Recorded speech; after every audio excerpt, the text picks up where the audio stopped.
sortear são impedidos de servir no mesmo conselho, marido e mulher, ascendente e descendente, sogro, genro ou nora, irmãos e cunhados durante o cunhadinho, tio e sobrinho, padrasto, madrasta ou enteado.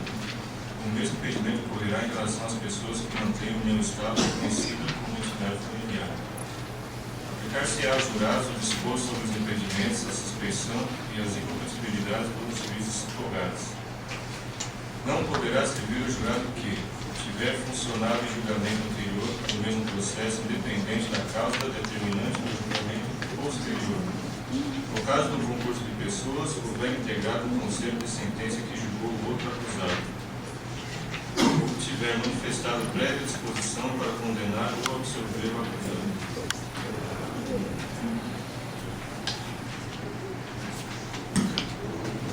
Sr. Carlos Magelo do Nascimento.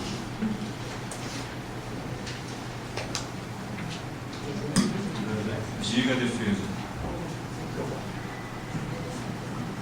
Sua presença, recuso. Diga o Ministério Público. Eu já sei, é assim. Agora, com a nova regra, é assim. Muito obrigado. Com a nova regra, já recusou, já sei. Porque já recusou, não tem mais se vai desmembrar ou não. Tudo bem? Obrigado.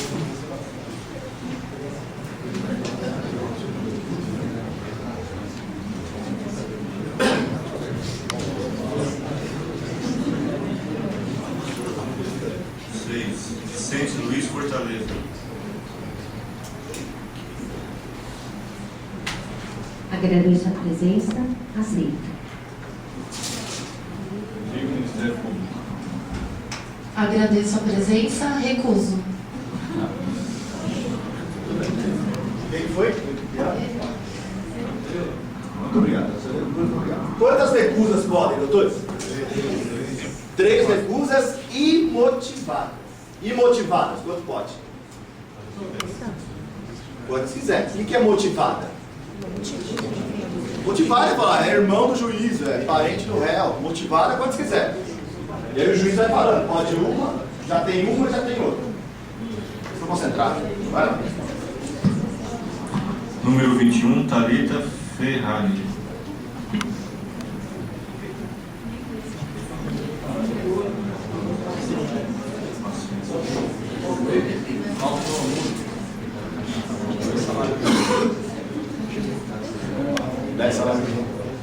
Número 16, Carlos Alberto. Agradeço a presença, aceito. Diga o Ministério Público.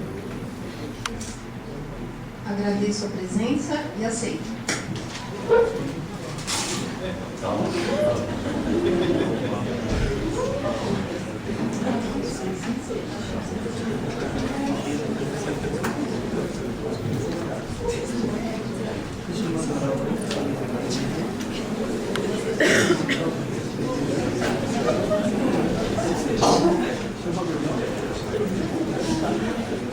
Você na primeira carteira lá ganha uma água.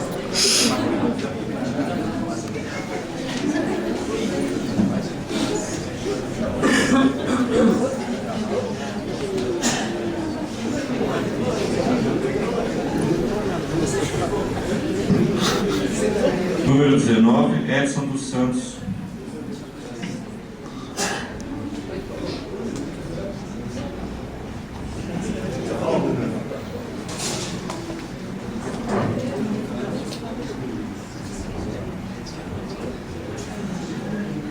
Senhor Eduardo Bressani.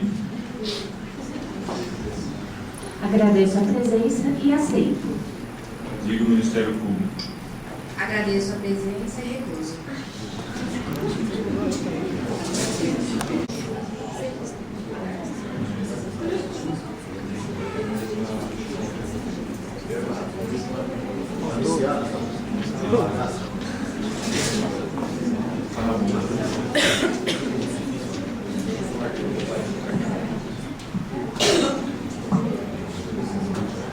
Luma Rodrigues Pereira. Diga a defesa. Agradeço a presença, recuso. Diga o Ministério Público. Não, você Já quarta, né?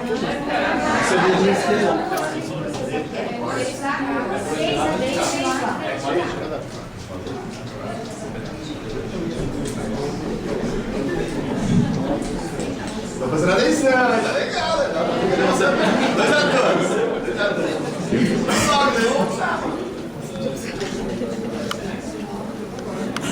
Eliane de Lima.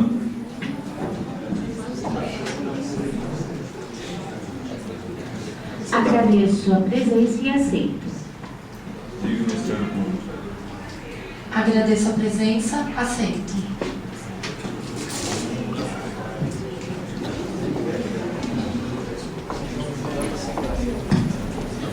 Adilson. Justiça. Eles têm que ser presos, têm que pagar pelo crime cometeram. Não adianta a defesa chegar e querer mudar os fatos. Entendeu? Porque cada um deles tem a sua procuração. Era um concurso de pessoas. Eles estão respondendo pelo artigo 121 do Código Penal, combinado com o artigo 14. Então, eles tinham realmente a intenção de matar. Ou é isso. Matava no palco, pegar e fazer todo o inteiro. Tá no palco.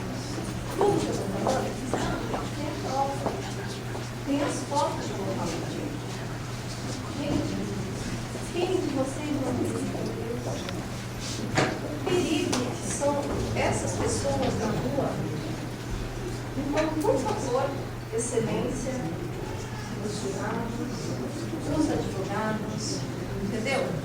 O meu pedido é preso, os dois. Os dois têm que continuar presos, entendeu?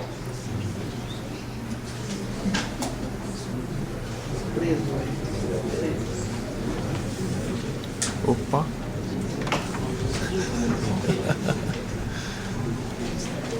Vou apoiar a câmera, tá tomada aqui. Os dois réus compartilhavam das mesmas dependências da cadeia com a vítima. Na mesma dependência, uma pessoa chamada Gordão, amigo deles. O que eles fizeram? Eles cobraram, tiveram a petulância de cobrar da vítima R$700 para que ele permanecesse vivo na cadeia. Que é um absurdo. Por quê? O Estado, bem ou mal, fornece aos réus a prisão. Então, é um absurdo eles cobrarem esse valor para que o réu permanecesse preso com vida. E esse valor foi aumentado para R$2.000, conforme já disse. Lindenberg, este réu, senhores, ele já foi processado por roubo. A vida dele é marcada por processos com roubo. Uma pessoa que usa porte de armas, passa droga. Essa pessoa, senhores, tem 7 filhos. 7 filhos. Como uma pessoa que tem 7 filhos pratica coisas tão absurdas por motivos tortos, não é admissível. Excelência. Essa pessoa tem que ser presa. Não pode permanecer na sociedade. Porque o que ele deveria fazer? Já foi processado uma vez? Muda, né? Cumpriu a pena, não sei. Pensa na família, nos filhos. E o que eles fizeram de ligar para a mãe da vítima e permitisse que a mãe ouvisse os gritos do seu filho sendo torturado. Usaram de tortura. Um absurdo. Todos aqui têm mãe, né? Ou já tiveram, ou já faleceu, mas todos têm um sentimento pela mãe. Agora se coloquem no lugar de uma mãe ouvindo seu filho sendo torturado. Coloquem-se no lugar dela. Uma pessoa de idade ouvindo o grito dos seus filhos, seu filho pedindo por socorro. É um absurdo, é uma coisa que não pode ser tolerada. Vocês, excelência, representam. Excelência. Meu nome é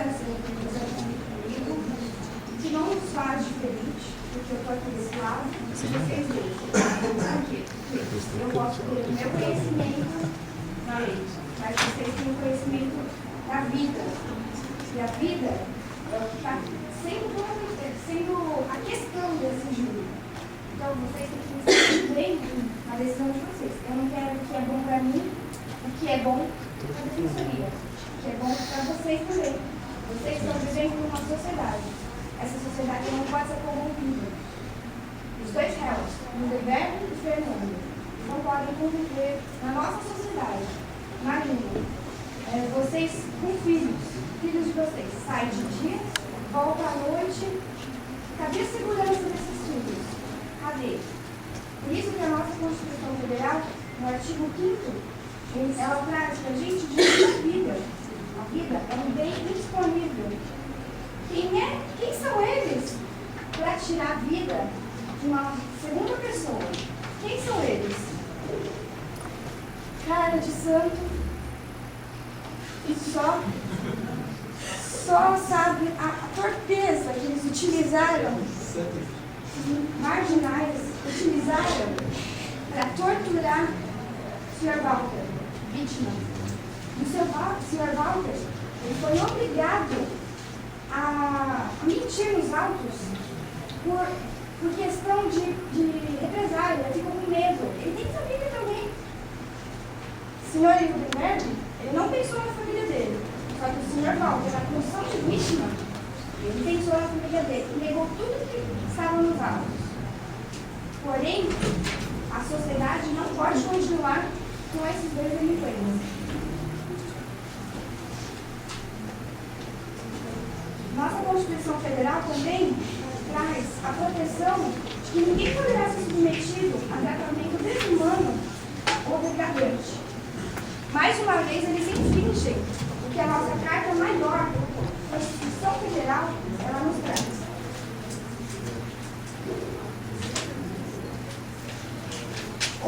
Outra garantia fundamental é assegurado a integridade física e moral. Mais uma vez, se nós, pessoas comuns, desrespeitarmos a Constituição Federal, que é a lei maior, devemos ser punidos. Por que eles não? De onde vem a ideia de que eles devem permanecer na sociedade? Cadê o respaldo disso? Sendo que a nossa lei maior nos traz a proteção para nós mesmos. Eu quero afirmar para vocês a segurança que nós vivemos, a insegurança que nós vivemos.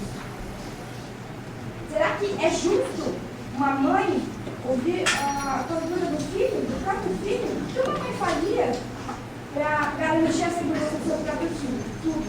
Eu ainda não sou mãe, mas quem é pode se garantir isso. E faria qualquer coisa para garantir a segurança do seu filho. A mãe pode ir até o inferno pelo seu próprio filho. Então, é nisso que eu quero que vocês pensem. Não quero que vocês acreditem no que eu estou falando simplesmente porque eu quero convencê-los. Não, pela segurança de vocês.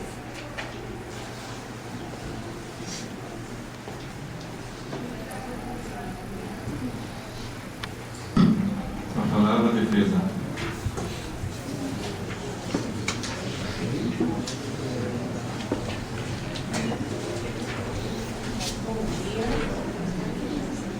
Excelentíssimo senhor juiz do presidente do Conselho do Tribunal do Júri da Comarca de Santo André, Dr. Paulo Roberto Mendes.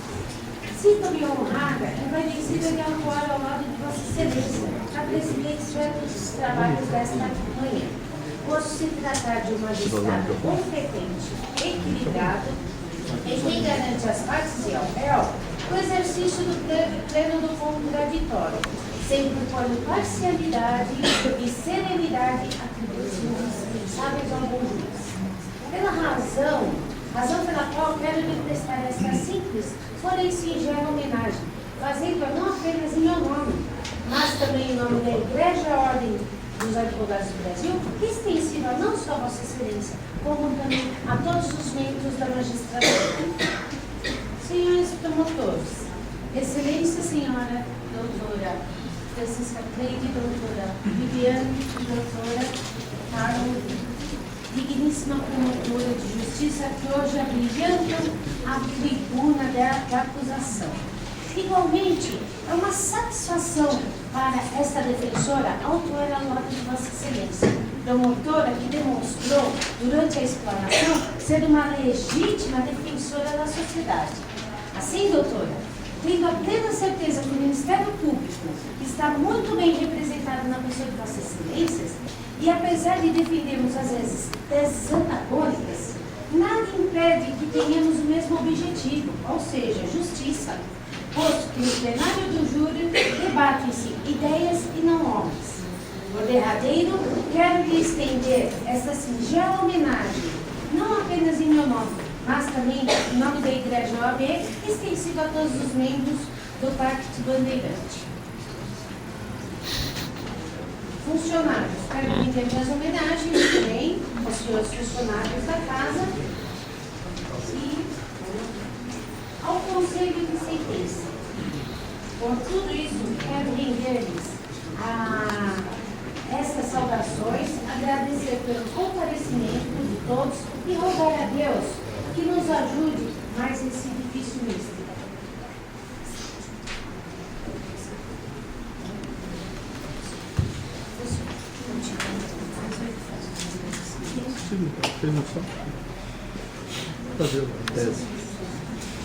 Senhores, estamos aqui lidando com uma acusação, não estamos lidando com crime.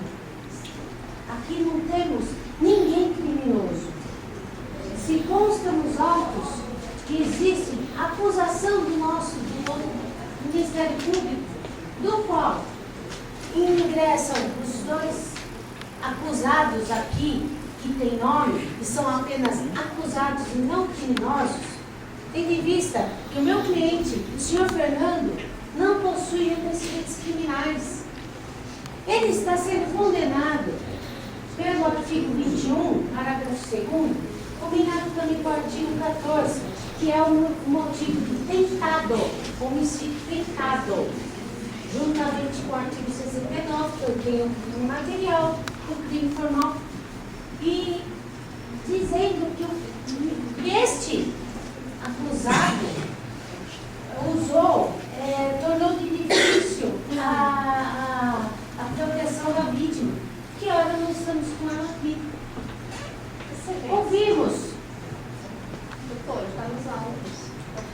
Ouvimos a nossa douta promotora dizendo que o meu cliente Fernando fugiu em uma viagem. Eu acredito que ela não teve o cuidado de lidar com os autos, porque o meu cliente se evadiu do local por susto com outro rapaz que está sendo acusado em um outro veículo em que colidiu com o Voyage, Excelência. Ele de forma alguma fugiu em algum Voyage. Consta isso nos autos, a senhora deveria ter prestado um pouquinho mais de atenção. Está aqui. O veículo que ele fugiu foi um Peugeot. E nesse momento, eles ficaram assustados e bateram em um Voyage. Não houve nenhuma forma como ela esclareceu a vocês. Quero deixar também ciente de que ele, nos autos constam, a vítima, tanto o policial que participou da perseguição, como a vítima, o senhor Valdo, que ora não está presente, ele em nenhum momento reconheceu. Outra coisa, esse meu cliente, em nenhum momento foi ouvido os disparos de arma. Não existe em nenhum momento nesses autos exame psicográfico, da qual ele teria atirado. É claro e sabido que nos autos consta que Walter declara a todo momento que o único tiro que ele ouviu foi justamente o tiro que saiu da arma do policial, que de certo, senhores, atingiu o meu cliente na sua mão, e temos aqui sim o laudo de lesão corporal, que tem como conclusão que eu lerei para vocês. Concluímos que a vítima sofreu lesão de natureza grave. Então, meu cliente sofreu lesão de natureza grave, lesão corporal, pelo policial que atirou a esmo, alegando que meu cliente atirou nele. Só que não foi encontrado nenhum exame residográfico dele. Ele não tem culpa disso. Uma pessoa que se assusta, sabemos hoje como são os policiais. Eles fazem. Não. Pela ordem. Você está colocando em xeque a credibilidade da administração pública. Bom, sabemos que existe represália sim. Não estamos discutindo se há ou não. Existe um medo por parte da sociedade. A sociedade não confia na justiça, na segurança do país. Então, foi dessa maneira, ele fugindo, se evadindo do local, ele ainda foi acertado por uma bala que ocasionou essa lesão. Consta nos autos também, senhores, que os policiais não reconheceram o meu cliente, o senhor Fernando, como partícipe do crime. Ele. Não, se quiser, viu? Fica à vontade. Bom dia a todos. Excelentíssimo senhor doutor juiz, presidente desse egrégio Tribunal do Júri da Comarca de Santo André. Sinto-me honrado e envaidecido de atuar ao lado de Vossa Excelência na presidência dos trabalhos desta manhã, posto se tratar de uma magistrado competente, equilibrado e que garante às partes e ao réu o exercício pleno do contraditório, sempre com imparcialidade e serenidade, atributos indispensáveis ao bom juiz. Razão pela qual quero lhe prestar esta simples, porém sincera homenagem, fazendo-a não apenas em meu nome, mas também em nome da Egrégia Ordem dos Advogados do Brasil, extensiva não só a Vossa Excelência, como também a todos os membros da magistratura. Promotores, excelentíssimos senhores doutores Francisca Cleide, Viviane Costa, Caroline Forcas. Igualmente, é uma satisfação para esse defensor atuar ao lado de Vossas Excelências, promotores que demonstraram durante sua explanação ser uma legítima defensora da sociedade. Assim, doutores, tenho a plena certeza que o Ministério Público está muito bem representado na pessoa de Vossas Excelências. E apesar de defendermos, às vezes, teses antagônicas, nada impede que tenhamos o mesmo objetivo, qual seja a justiça, posto que no plenário do júri debatem-se ideias e não homens. Por derradeiro, quero-lhe estender esta singela homenagem, não apenas em meu nome, mas em nome da Igreja OAB, extensiva a todos os membros do Parque Bandeirante. Senhores funcionários, quero render minhas homenagens aos senhores funcionários desta Casa de Justiça, haja vista o imprescindível pelos senhores que no presente estão. Os senhores que são verdadeiros abnegados, deixando em suas casas mulheres e filhos, não sabendo se voltam, dando suas vidas para garantir as nossas, motivo porque merecem minhas sinceras homenagens. Da assistência ao público presente, sempre é bom tê-los aqui e que permite maior publicidade aos trabalhos, razão por que quero externar-lhes meus sinceros cumprimentos. Aos acusados, não poderia olvidar-me do principal protagonista dessa sessão plenária, os acusados aqui presentes, senhores Hindenberg e senhor Fernando, a quem igualmente dirijo as minhas homenagens, comprometendo-me a dispensar em prol de sua defesa todos os atributos mais caros, de que fui dotado pelo Todo-Poderoso, tudo com vistas a exercer condignamente esta augusta missão de levá-lo, em definitivo, e tão cara e sonhada liberdade. Quero aceitar minhas sinceras homenagens.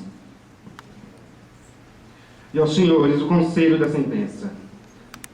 Por tudo isso, quero render-lhes essas saudações, agradecer pelo comparecimento de todos e rogar a Deus que nos ajude em mais este difícil mister. Obrigado.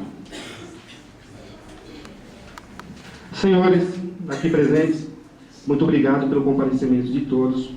E por nessa hora, nessa data de hoje, vamos fazer mais uma vez a justiça, da forma que ela deve ser feita. Os senhores estão aqui para julgar, por isso serão tratados por mim como excelências, porque hoje vocês são os juízes. A promotoria acusa o meu cliente, Hindenberg, por crimes ou por atos ilícitos que já foram cometidos, que por esses já foram pagos também. Caso contrário, ele não se encontrava em liberdade, mesmo que fosse provisória.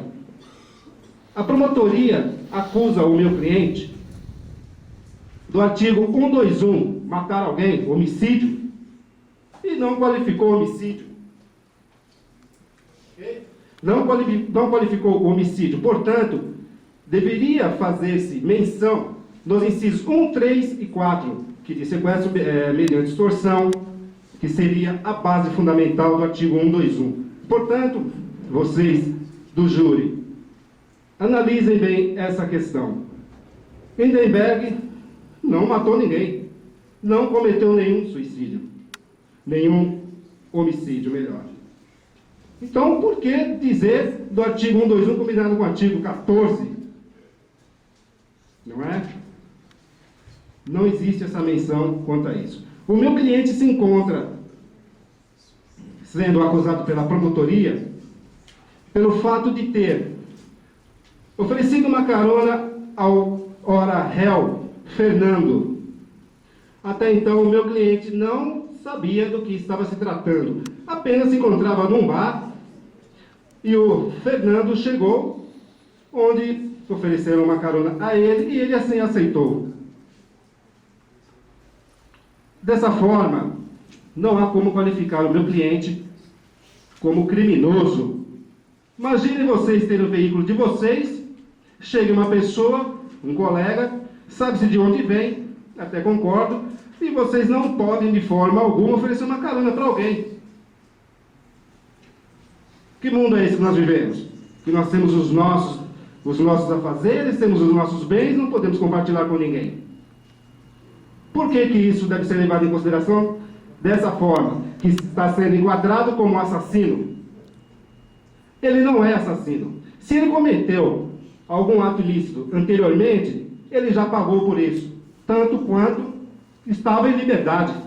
Se ele fosse um criminoso, provavelmente estaria preso, pois as duras penas são realmente duras. Né? Pois é.